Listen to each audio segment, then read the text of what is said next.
In today's video, I'll be taking a look at Wii games on the Odin, a handheld with a Snapdragon 845 processor. Is it possible to play games on a handheld with motion controls? Does the Odin strike out, or does it hit a home run? Let's find out. If you like this video, hit that like button, subscribe to the channel, and join us in the Discord server, and I'll leave a link in the description below. So, while I'm very curious about how the Odin and the Snapdragon 845 processor handles Wii games on the performance side of things, I was a little bit hesitant and somewhat reluctant to make a video on Wii. Now, part of it was that I hadn't even tried Wii Emulation before this video, so I had no idea if I would make mistakes. Another part of it was the various control schemes used in games, and we'll talk about it in more detail in just a second. On a handheld, we're limited to just the buttons you can see, plus you could cheat a little bit by using some buttons on the touchscreen if you wanted to, but having to map all the motions of the Wii controller and nunchuck can be a little bit tricky. So while the retro community can be very nice and accommodating, I didn't want to misrepresent something in a video that would float around on the internet forever, and I have had to redo some videos before. Now with that said, I'm going to dive headfirst into Wii Emulation and do as best as I can, and if you have any comments and suggestions, make sure to comment below. Let's do a brief overview on Wii controls before jumping into the game showcase. I'll focus on the three main control schemes. They are the standard Wii Remote and Nunchuck, or Wii Remote by itself, the classic controller, and horizontal Wii Remote. The first thing I would do is set up your default controls for Wii Remote, Nunchuck, and Classic Controller. Despite this, for most games you do need to manually set up controls to suit the game itself, and this can get a little tricky because it's easy to run out of buttons. Controls are most likely going to be different for every game. For example, I mapped the infrared pointer for Super Mario Galaxy on the right control stick, and you might do the same for Resident Evil 4, but I also put the aim on L1 and the fire button on R1, whereas in the original game it was B and A respectively. Now if you did that on the handheld, that would be difficult to use the right stick and face buttons together. So in terms of default controls, for Wii Remote I would leave A and B as they are, 1 and 2 buttons as Y and X respectively, and the D-pad as the right stick.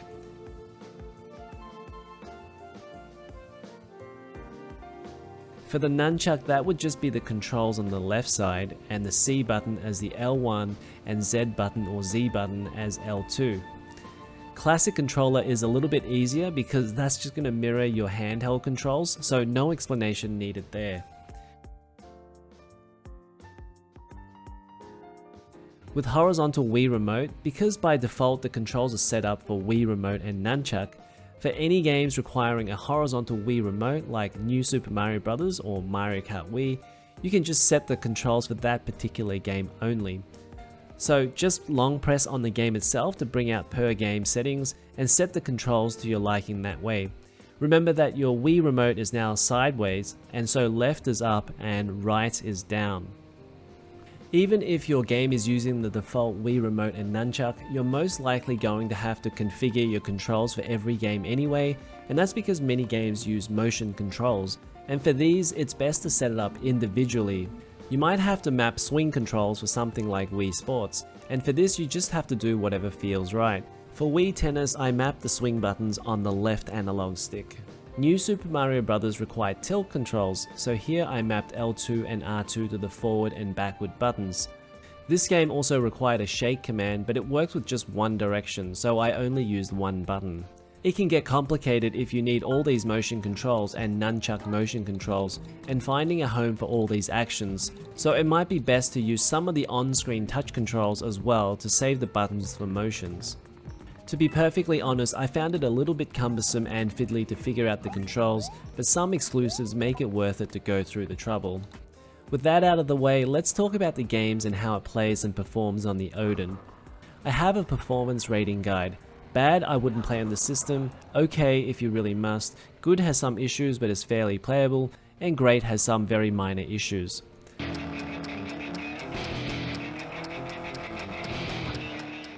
The performance results for Wii is a bit of a mixed bag. The Snapdragon 845 can handle Wii games, but it's a little bit random what works and what doesn't. For Excitetruck, the game does run a little bit slow and around an average of 25 FPS, but it is still largely playable. Using a 50% emulated CPU speed does help it a little bit.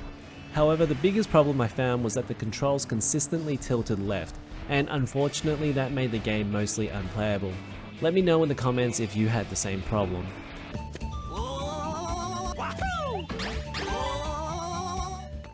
I've rated Klonoa as okay. When it works, the performance of the game is actually quite good. However, the game crashed randomly on me twice, and there are some emulation issues such as graphical effects and complete cutscenes not showing, so it is probably likely that the emulation isn't going to be that great for this game.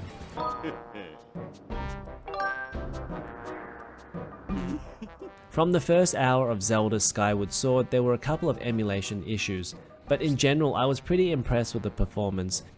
Make sure you have skip EFB access from CPU turned on. When I had that turned off, after leaving the map screen, the game slowed to a crawl. The game plays at 30 FPS, and while I didn't get far enough to really try much gameplay, just wandering around the town felt pretty good.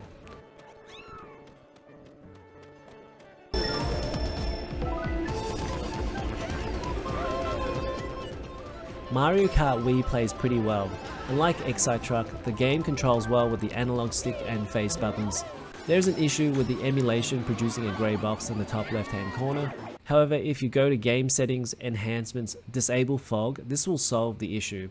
Overall, while the emulation isn't perfect and the frame rate averages around 50 to 55 FPS, it is fairly playable and makes a good alternative to Mario Kart Double Dash.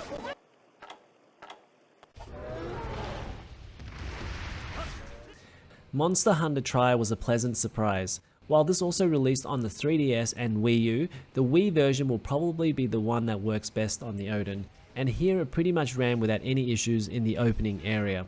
The game runs at 30 FPS and you can play with a classic controller setup as well, meaning there's very little control setup needed. I definitely recommend checking this one out.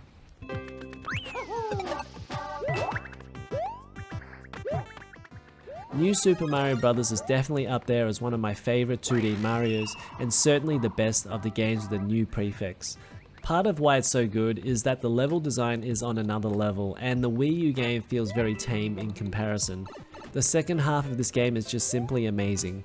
The performance here is fairly good. You can change the emulator speed to 50%, which helps speed it up a little. It's good enough for a playthrough, but it definitely could be better. The game uses the horizontal Wii remote, so it needs a little bit of configuring before playing.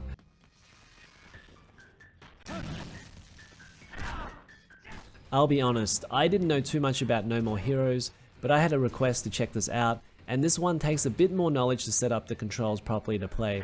I didn't get too far in this one, but I can report that it works okay, though it runs a bit slow.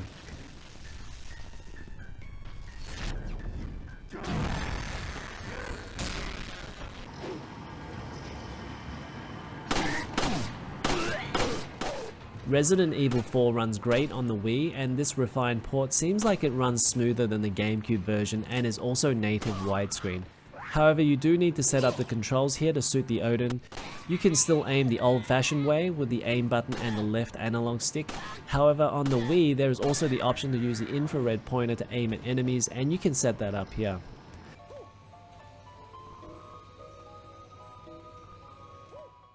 I've tested Super Mario Galaxy 1 and 2, and unfortunately neither works that great, although 2 is a little bit better than 1. Both suffer from slowdown and audio crackling. You can make the game run a little bit faster if you emulate the CPU at 50% speed, though this also makes the game speed up as well. But given the choice, I'll take the latter. This is a little unfortunate because these are probably the best games on the Wii for a lot of fans, so the Odin gets real close, but it isn't a good experience. I'm going to guess something like a Snapdragon 870 would probably get the job done here.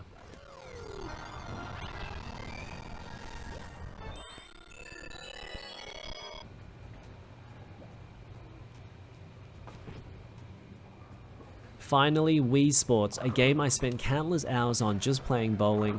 I wasn't actually sure if the motion controls could be replicated well enough on the Odin Handheld, so this was something I was very curious in trying, and honestly I came away pretty impressed. The Odin controls were able to replicate the swing motions in bowling. For this I mapped the analog stick to the swing motions and the B and A buttons to the R1 and R2 buttons. While I can bowl better with a Wii remote, I was able to bowl reasonably enough to say that it works okay. I also tested tennis, and I expected this to work as well, given this is pretty similar to bowling, and the game does work, although it's a fair bit harder to control where the ball goes. That being said, I'd much rather play virtual tennis or smash court tennis here. As you saw in the opening of this video, I also played baseball, and while it plays fine, I'm pretty sure motion controls work better on a Wii remote than it does mapped to an analog stick. It took me at least an hour to hit a home run, though you can blame part of that at me being bad at games. So as you can see, the performance is a fairly mixed bag, but there are some interesting titles that work, and honestly I think there's going to be a lot of titles that work well, as it's not a particularly demanding system. However, performance will be fairly random given it requires more performance than Gamecube or PS2. Aside from that, you do also need to be a little bit patient setting up the controls to make every game work. That's it for this one. I'll have more Odin videos on the way, so make sure to subscribe and I'll see you in the next one.